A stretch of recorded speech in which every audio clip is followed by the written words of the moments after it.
Hi there. So I decided that I wanted to do something a little different. I know that I've posted some videos in the past. I also used to do a podcast called Pop Talk.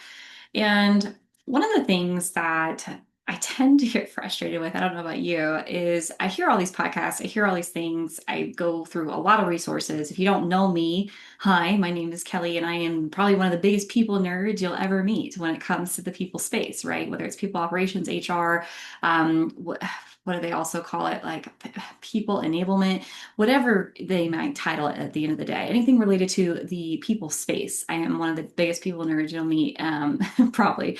But because of that, I tend to comb through resources like crazy. I'm always wanting to learn and absorb because I think there's so many unique things about our space that can obviously continue to grow.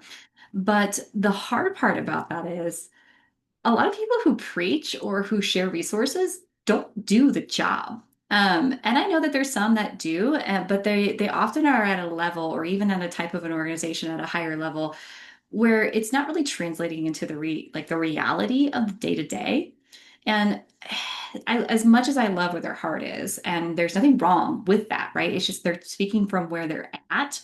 As somebody who has to be in their strategic space, but also understand how it translates into the actual tactical and reality of day to day, and then understand that downstream effect across the business, that can be frustrating sometimes. That's just my personal opinion.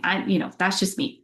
And as well as one of my biggest pet peeves about resources, podcasts, conferences, whatever you want to call it, personally, I never feel like I walk away with something actually actionable for me to do something with it. It's great theory, just like you learn in school. You learn the theory or you learn kind of the why and you're motivated, but you don't have something that you could physically take and put into action. And so that's something that I tend to struggle with. So one of the things that I wanted to do was kind of bring back a hybrid because I also don't really have a lot of time. I don't know about you, but time is a finite resource. That it's like I want all these, but I need something more bite-sized and I need something easier to digest, and I need something that's actually going to be impactful and helpful and understand that it's connecting the strategy into the reality. So I'm going to go out on a limb and kind of start my own thing. Whether or not that's going to go well, I don't know, but hopefully it will help somebody, right? But essentially, the idea is to create like a 10-minute kind of podcast style video and share it on a regular basis, probably like Fridays, just because, as you can tell, I'm a little bit more casual right now. But it allows a little bit more flexibility just given time. Maybe that's posted on a Monday. I don't know yet. This is just me trying to figure something out because there's not something out there that meets me where I need it to be. And I I feel like I'm not the only one. And so I thought, why not? Plus, if you know me at all, I'll talk about anything related to the people space because I'm a heck of opinionated. So if you've ever seen anything I've ever done before, I have a heck of opinions as well as there's no shortage of them, and I'm not afraid to share them. Whether that helps me or hurts me, you get to decide, right? But essentially, that's the goal. So I'm going to bring back Pop Talk. That's the title of my podcast that I used to have. It is going to be a more short stint. It will be video, roughly around 10 minutes. We'll always try to keep it around that time frame.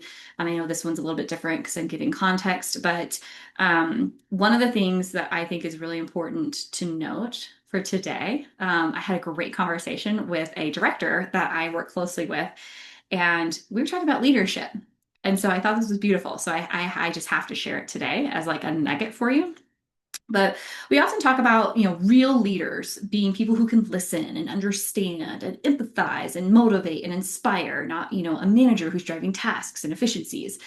And there's different types of leaders across the different needs of the business, as there should be, because you always want to balance. But one thing that we were talking about is we often say like true leaders see their people and meet them where they're at, right? Like they let them be who they are. That's the whole concept of belonging, right? You get to show up as who you are in the way that you are and be accepted and accelerate your career in the way that you want it to be accelerated. That's the ultimate visibility into belonging, right?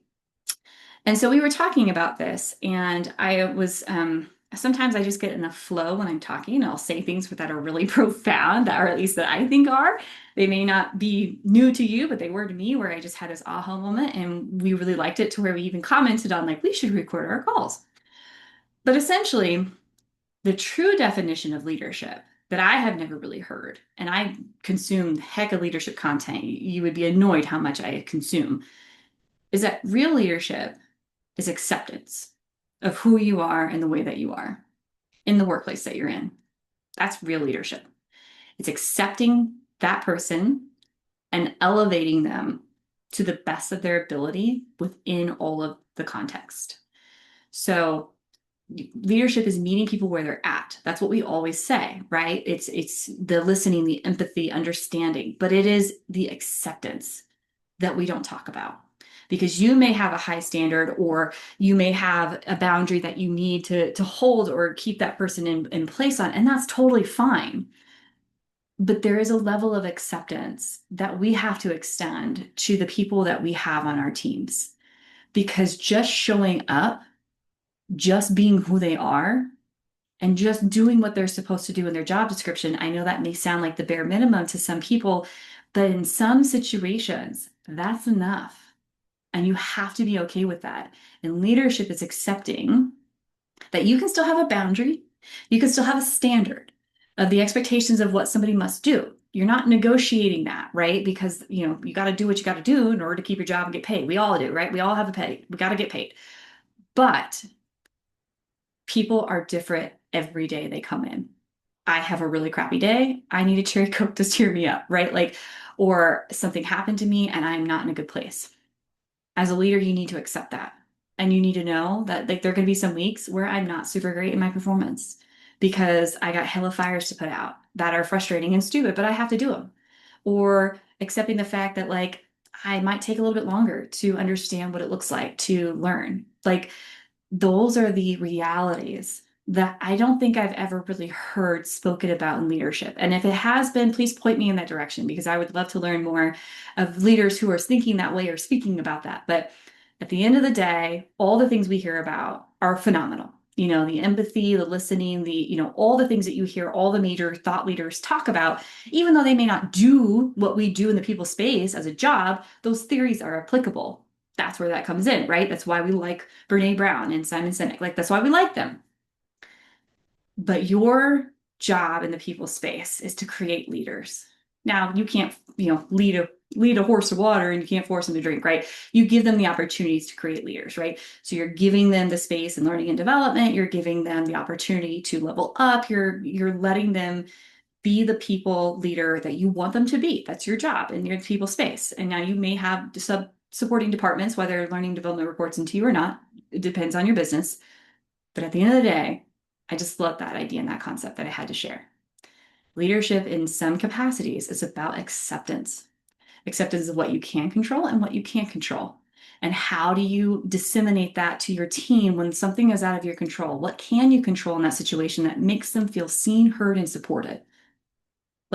Acceptance of that is phenomenal in my mind. And acceptance of your team members that sometimes just showing up is enough. And I accept that from my team.